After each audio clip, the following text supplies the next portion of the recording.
এখন যেহেতু প্রত্যেক দিনই প্রায় স্কুলের ভাত আনতে যেতে হয় আমাকে, তো সেখান থেকে আসার পথে অল্প অল্প করে বাজার সেরে ফেলি। একদিনে অনেক বাজার কিন্তু এখন আর করা হয় না, সেই জন্য অনেক বেশি ফর্দ আর অনেক বেশি বাজার গোছানোর ভিডিও হয়তো তোমাদের সঙ্গে শেয়ার করতে পারি না, যেহেতু অল্প অল্প যখন যেটা প্রয়োজন হয় সেটাই কিন্তু নিয়ে চলে আসি, সেই জন্যই আর অনেক কিছু কেনা হয় না।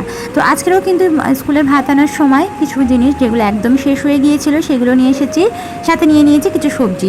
আজকে গরু মাংস দিয়ে কুমড়ো পুঁই শাক রান্না করবো, তো সেই জন্য সব কিছু একেবারে কেটে কুটে বার করে বেছে ফুটে নিয়েছি, তারপরে ক্যামেরাটা অন করেছি। সেই সাথে একটু পাস্তাও নিয়ে নিয়েছিলাম, কারণ আগের দিনকে যে পাস্তা রান্না করেছিলাম বেশ মজা লেগেছিল। সব থেকে বিরক্তিকর ব্যাপার কী বলো তো, যখন তুমি রান্না করতে যাবে আর রান্না করতে করতে যখন দেখবে কোনো মশলা বা কোনো নুন বিশেষ করে কৌটো খালি, তো হাতের কাছে তুমি পাবে না, তখন এত পরিমাণে বিরক্ত লাগে যে কেন আগাম ভরে রাখলাম না, সেই তরকারি পুড়ে যাওয়ার একটা সম্ভাবনা থাকে, এটা কিন্তু অনেক বিরক্তিকর লাগে। সেই জন্য আমি রান্নার আগে চেষ্টা করি সমস্ত কন্টেনারগুলো ভর্তি করে রেখে দিতে, যাতে রান্নার সময় নিজের কোনো বিরক্ত ফিল না হয়।